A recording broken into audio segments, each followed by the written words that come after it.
சென்னை கோவளத்தில் அமித்ஷா தலைமையில் தென் மாநில முதலமைச்சர்கள் மாநாடு நடைபெற்றது. நிதி பகிர்வு, நீர்வள பகிர்வு பிரச்சினைகள் குறித்து அப்போது ஆலோசனை நடத்தப்பட்டது. தொகுதி மறுவரையறை விவகாரத்தில் தமிழ்நாட்டு எம்பிக்களின் விகிதம் குறையக்கூடாது என்றும், மக்கள் தொகை கட்டுப்பாட்டை சாதித்த தென் மாநிலங்களின் விகிதாச்சாரம் குறையக்கூடாது எனவும் தென் மாநில முதலமைச்சர்கள் மாநாட்டில் முதலமைச்சர் விஜய் வலியுறுத்தியுள்ளார். காவிரி விவகாரத்தில் உச்சநீதிமன்ற தீர்ப்பு நீர் மேலாண்மை ஆணைய உத்தரவை செயல்படுத்த வேண்டும் என்றும், நதிநீரை உரிய முறையில் பங்கிடாமல் ஒத்துழைப்பிற்கு வாய்ப்பில்லை எனவும் தென் மாநில முதலமைச்சர்கள் மாநாட்டில் பேசிய முதலமைச்சர் விஜய் வலியுறுத்தினார். டிசம்பர் அல்லது ஜனவரி மாதத்திற்குள் ரேஷன் கடைகளில் தரமான அரிசி விநியோகிக்கப்படும் என சட்டப்பேரவையில் அமைச்சர் வெங்கட்ரமணன் தெரிவித்துள்ளார். கையிருப்பில் உள்ள 7 லட்சம் மெட்ரிக் டன் நெல்லை பாலிஷ் செய்யவும், ஈரப்பதம் உள்ள நெல்லை ஹீட்டர் மூலம் உலர்த்தி வாங்கவும் நடவடிக்கை எடுக்கப்படும் எனவும், தமிழ்நாட்டில் அரிசி பற்றாக்குறை ஏற்பட்டால் மட்டுமே பிற மாநிலங்களில் இருந்து அரிசி வாங்கப்படும் என்றும் அவர் கூறினார். தமிழ்நாட்டில் மூடப்பட்டுள்ள 717 டாஸ்மாக் கடைகளின் பட்டியல் இன்று மாலையே வெளியிடப்படும் என சட்டப்பேரவையில் அமைச்சர் விக்னேஷ் உறுதியளித்துள்ளார். இதுகுறித்த கேள்விக்கு சட்டப்பேரவையில் பேசிய அமைச்சர் விக்னேஷ், முழு முகவரியுடன் கூடிய பட்டியல் வெளியிடப்படும் என்றும், மேலும் மதுக்கடைகளை குறைக்க நடவடிக்கை எடுக்கப்படும் எனவும் தெரிவித்தார்.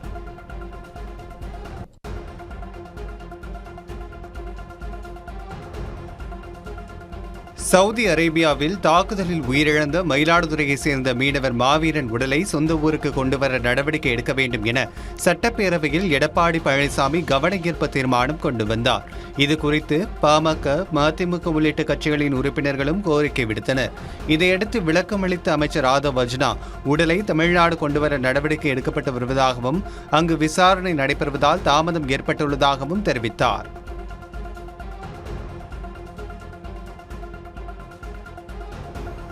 ரேஷன் அரிசியின் தரம் குறித்து சட்டப்பேரவையில் தவேக மற்றும் திமுக இடையே காரசார விவாதம் நடைபெற்றது. பேரவையில் பேசிய அமைச்சர் செங்கோட்டையன், ரேஷன் அரிசியின் தரத்தை உயர்த்த இருப்பதாகவும், தற்போது உள்ள அரிசியை ஆடு கோழிகள் தான் சாப்பிடுவதாகவும் விமர்சித்தார். இதற்கு திமுக உள்ளிட்ட சட்டமன்ற உறுப்பினர்கள் எதிர்ப்பு தெரிவித்த போது கொச்சைப்படுத்தி பேசியதாக நினைக்க வேண்டாம் என செங்கோட்டையன் கூறினார்.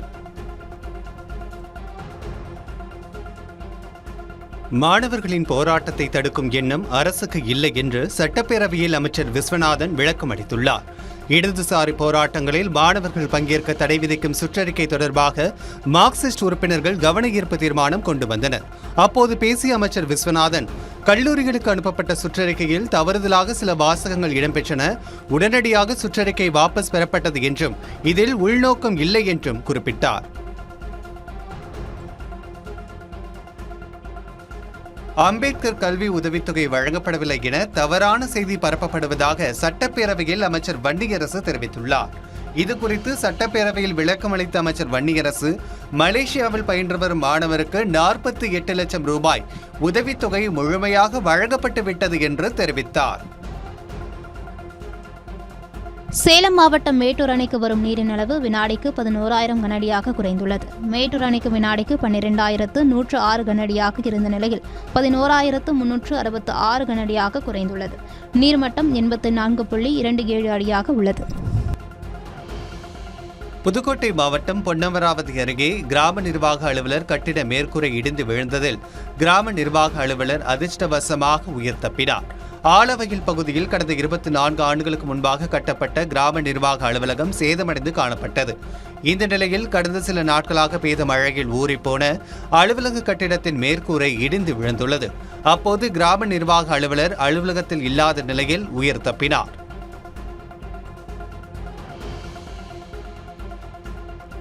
நீலகிரி மாவட்டம் உதகையில் போலீஸ்காரரை கன்னத்தில் அறைந்த அரசு பள்ளி தலைமை ஆசிரியர் கைது செய்யப்பட்டார்.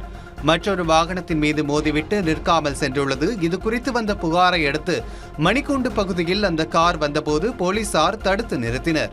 காரில் இருந்து இறங்கிய நபர் தப்பிச் செல்ல முயற்சி செய்ததால் போலீசார் அவரை மடக்கி பிடித்தனர்.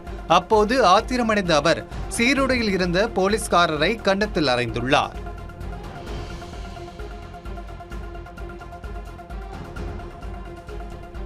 திண்டுக்கல் மாவட்டம் நிலக்கோட்டை மலர் சந்தையில் பூக்கள் விலை உயர்ந்தது. மல்லிகைப்பூ 1500 ரூபாய் வரை விற்பனையானது. நிலக்கோட்டை பகுதியில் தொடரும் வறட்சி காரணமாக மல்லிகைப்பூ விளைச்சல் பாதிக்கப்பட்டுள்ளது. இதனால் மார்க்கெட்டிற்கு மிக குறைந்த அளவு மல்லிகைப்பூக்களை விற்பனைக்கு வந்த நிலையில் 1 கிலோ மல்லிகைப்பூ 1200 ரூபாய் முதல் 1500 ரூபாய் வரை விற்பனையானது. இதேபோல் முல்லைப்பூ 1 கிலோ 750 ரூபாய்க்கும், பிச்சிப்பூ 1 கிலோ 700 ரூபாய்க்கும் விற்பனையானது. இதனால் வியாபாரிகள் மகிழ்ச்சி அடைந்துள்ளனர்.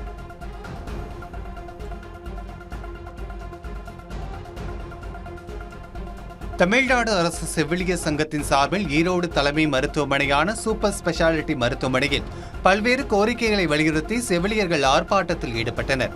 இந்த ஆர்ப்பாட்டத்தின் போது தமிழகம் முழுவதும் அரசு மருத்துவமனைகளில் காலியாக உள்ள பணியிடங்களை நிரப்ப வேண்டும், ஆட்குறைப்பு அரசாணையை தமிழக அரசு ரத்து செய்ய வேண்டும் என உள்ளிட்ட பல்வேறு கோரிக்கைகளை வலியுறுத்தினர். நாமக்கல் மாவட்டம் பரமத்தி வேலூர் அருகே தடுப்பணையில் இருந்து ராஜ வாய்க்காலுக்கு தண்ணீர் திறக்காததை கண்டித்து விவசாயிகளுக்கு ஆதரவாக வணிகர் சங்கம் சார்பில் ஒரு நாள் கடையடைப்பு போராட்டத்தில் ஈடுபட்டனர். இதுகுறித்து நீர்வளத்துறை அதிகாரிகளுடன் விவசாயிகள் நடத்திய பேச்சுவார்த்தை உடன்பாடு ஏற்படாததால் விவசாயிகள் மற்றும் வியாபாரிகள் சாலை மறியல் கடையடைப்பு போராட்டத்தில் ஈடுபட்டனர். திருவண்ணாமலை மாவட்டம் வந்தவாசி அருகே பள்ளி மாணவிகள் 4 பேரிடம் பாலியல் சீண்டலில் ஈடுபட்ட நபரை போக்சோ சட்டத்தின் கீழ் கைது செய்த போலீசார் மத்திய சிறையில் அடைத்தனர். அரசு விடுதியில் தங்கி அரசு மகளிர் பள்ளியில் படித்து வந்த மாணவிகள் 4 பேர் வழக்கம் போல் பள்ளிக்கு நடந்து சென்றுள்ளனர். அப்போது தேசூர் அரசு மர தெருவை சேர்ந்த ஏழுமலை என்பவர் சிறுமிகளிடம் பாலியல் சீண்டலில் ஈடுபட்டதாக கூறப்படுகிறது. விருதுநகர் மாவட்டம் வத்ராயிருப்பு அருகே உள்ள கோவிலாறு அணையை தூர்வார வேண்டுமென விவசாயிகள் கோரிக்கை விடுத்துள்ளனர்.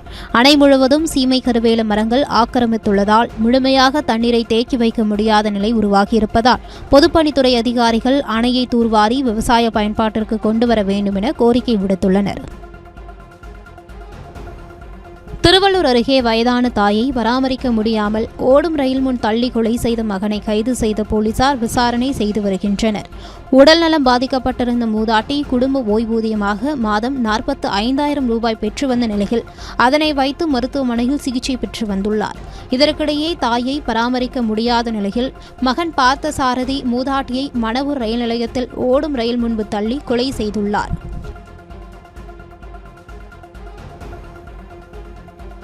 திருப்பூர் மாவட்டம் அவிநாசி அருகே உரிமமின்றி துப்பாக்கி வைத்திருந்த 3 பேரை போலீசார் கைது செய்தனர். அவிநாசி நம்பியூர் சாலையில் போலீசார் வாகன சோதனையில் ஈடுபட்டிருந்தபோது சந்தேகத்திற்கிடமான முறையில் வந்த அருள்குமார், சுரேஷ், வெள்ளியங்கிரி ஆகியோரை பிடித்து போலீசார் விசாரணை மேற்கொண்டனர். அப்போது அவர்கள் உரிய ஆவணங்கள் இன்றி ஃபால்ஸ் குண்டு வகை துப்பாக்கி வைத்திருந்ததும் தெரியவந்தது. இதனைத் தொடர்ந்து துப்பாக்கியை பறிமுதல் செய்த போலீசார் 3 பேரை கைது செய்து சிறையில் அடைத்தனர். சேலம் மாவட்டம் வாழப்பாடியில் கர்ப்பிணிகளுக்கு கருவில் இருக்கும் குழந்தையின் பாலினத்தை ஸ்கேன் மூலம் கண்டறிந்து கூறிய மருத்துவரை போலீசார் கைது செய்தனர். வாழப்பாடியில் உள்ள தனியார் மருத்துவமனையில் கருவில் இருக்கக்கூடிய குழந்தை ஆணா பெண்ணா என கண்டறிய ஸ்கேன் செய்வதற்கு 30,000 ரூபாய் கட்டணம் வசூலிக்கப்படுவதாக மாவட்ட சுகாதாரத்துறை அதிகாரிகளுக்கு புகார் வந்துள்ளது. இதையடுத்து மருத்துவமனையில் ஆய்வு செய்த அதிகாரிகள் சட்டவிரோதமாக செயல்பட்ட மருத்துவர் செல்வம்பாவை கைது செய்தனர். தமிழ்நாடு அரசு செவிலியர் சங்கம் மற்றும் ஒருங்கிணைந்த கூட்டமைப்பு சார்பில் கிருஷ்ணகிரி அரசு மருத்துவக் கல்லூரி மருத்துவமனை முன்பு 100க்கும் மேற்பட்ட செவிலியர்கள் ஆர்ப்பாட்டத்தில் ஈடுபட்டனர். ஆர்ப்பாட்டத்தில் செவிலியர்களுக்கான பணி நிறைவல் முறையை கைவிட வேண்டும், அனைத்து MRB செவிலியர்களையும் பணி நிரந்தரம் செய்ய வேண்டும் என்பன உள்ளிட்ட பல்வேறு கோரிக்கைகளை வலியுறுத்தினர்.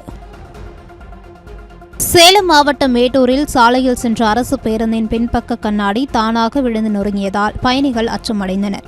ஜலகண்டாபுரம் பேருந்து நிலையத்திலிருந்து அரசு பேருந்து பயணிகளை ஏற்றிக்கொண்டு மேட்டூர் நோக்கி சென்றுள்ளது. அப்போது சின்னக்காவூர் பேருந்து நிறுத்தத்தில் பேருந்து நின்றபோது பேருந்தின் பின்பக்க கண்ணாடி தானாக விழுந்து நொறுங்கியது. இந்த விபத்தில் பயணிகள் யாருக்கும் காயம் ஏற்படாத நிலையில் பொதுமக்கள் அவசரமாக கீழே இறங்கி மாற்று பேருந்தில் பயணம் செய்தனர். அரசு பேருந்துகள் தரமற்ற முறையில் இருப்பதால் இதுபோன்ற விபத்துகள் அடிக்கடி ஏற்படுவதாக பொதுமக்கள் குற்றம் சாட்டினர்.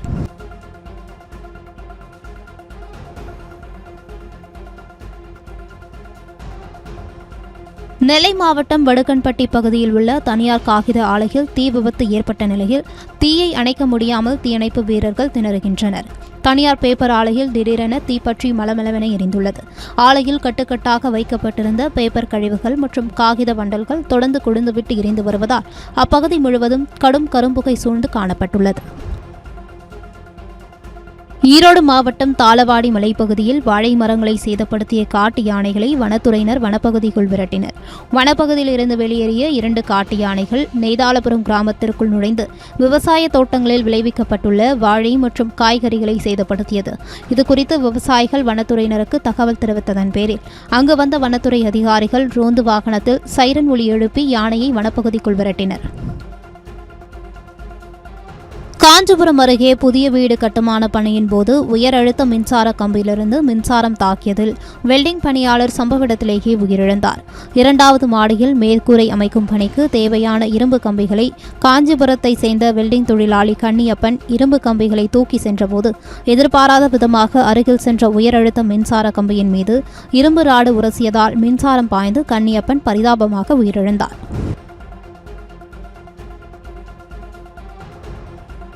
திண்டுக்கல் மாவட்டம் ஒட்டஞ்சத்திரத்திலிருந்து பாச்சலூர் செல்லும் மலைச்சாலையில் போக்குவரத்தை வழிமறித்து அட்ராசிட்டியில் ஈடுபட்ட ஒற்றை காட்டு யானையால் பயணிகள் அச்சமடைந்தனர். யானையை கண்ட வாகன ஓட்டிகள் உடனடியாக சுதாரித்துக் கொண்டு வாகனத்தை சாலையோரம் நிறுத்தினர். பின்னர் சாலையில் அங்குமிங்கும் நடமாடிக் கொண்டிருந்த யானை சிறிது நேரத்தில் வனப்பகுதிக்குள் சென்றதை அடுத்து வாகன ஓட்டிகள் அங்கிருந்து சென்றனர்.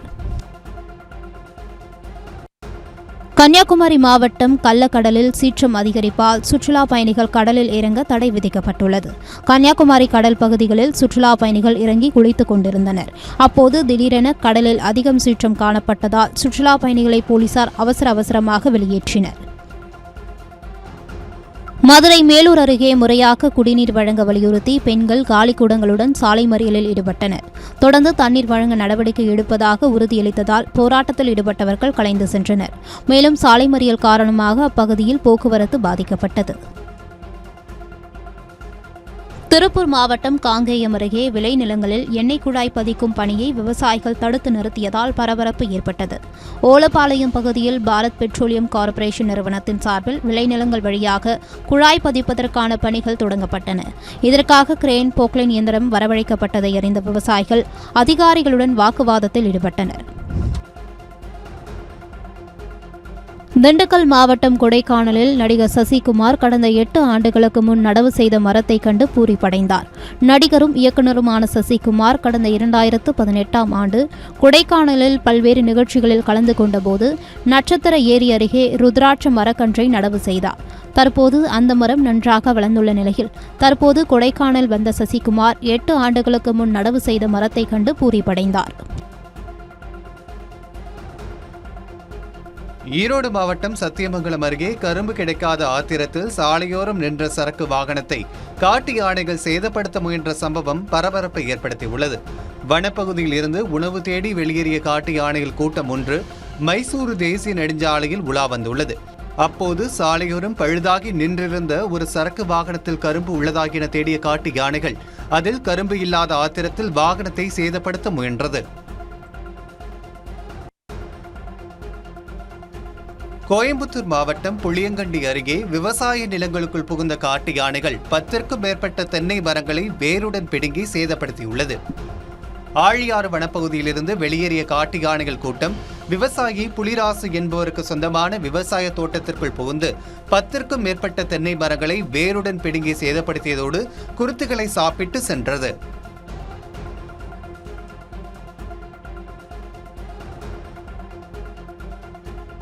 பீகாரில் உள்ள அரசு பள்ளி ஒன்றில் மதிய உணவில் உப்பிற்கு பதிலாக வாஷிங் பவுடர் சேர்த்து பரிமாறியதால் உணவை சாப்பிட்ட மாணவர்களுக்கு உடல்நலக்குறைவு ஏற்பட்டது. நாளந்தா மாவட்டம் பாரசி பகுதியில் அரசு நடுநிலைப் பள்ளி ஒன்று உள்ளது. இந்த பள்ளியில் மதிய உணவு சாப்பிட்ட சிறிது நேரத்தில் 36 மாணவர்களுக்கு வாந்தி, மயக்கம் என திடீர் உடல்நலக்குறைவு ஏற்பட்டு மருத்துவமனையில் அனுமதிக்கப்பட்டனர். மணிப்பூரில் தேசிய மக்கள் தொகை பதிவேட்டிற்கு எதிராக இம்பால், பள்ளத்தாக்கு பகுதிகளில் போராட்டம் தீவிரமடைந்துள்ளது.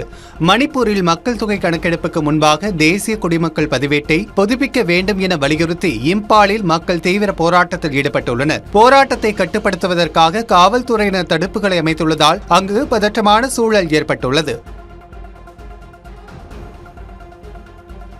ஜம்மு காஷ்மீரில் தாழ்வாக காணப்படும் மேகக்கூட்டங்களால் பரவலாக மழை பெய்து வரும் நிலையில் ஆறுகளில் நீர்மட்டம் உயர்ந்துள்ளது.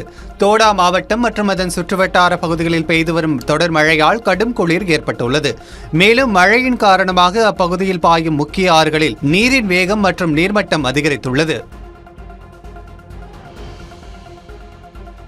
முன்னாள் பிரதமர் ராஜீவ்காந்தியின் பிறந்தநாளை முன்னிட்டு டெல்லியில் உள்ள நினைவிடத்தில் சோனியா காந்தி, மல்லிகார்ஜுன கார்கே, ராகுல் காந்தி உள்ளிட்ட தலைவர்கள் மலர் தூவி மரியாதை செலுத்தினர். முன்னாள் பிரதமர் ராஜீவ்காந்தியின் பிறந்தநாளை முன்னிட்டு நாடு முழுவதும் காங்கிரஸ் சார்பில் இன்று நல்லிணக்க நாள் கொண்டாடப்பட்டு வருகிறது. முன்னதாக டெல்லியில் உள்ள அவரது நினைவிடமான வீர் பூமியில் ராகுல் காந்தியுடன் சோனியா காந்தி, பிரியங்கா காந்தி, மல்லிகார்ஜுன கார்கே ஆகியோர் மலரஞ்சலி செலுத்தினர். ராஜீவ்காந்தியை நினைவு கூர்ந்து காங்கிரஸ் வெளியிட்ட பதிவில் நவீன இந்தியாவின் சிற்பி என போற்றியுள்ளது.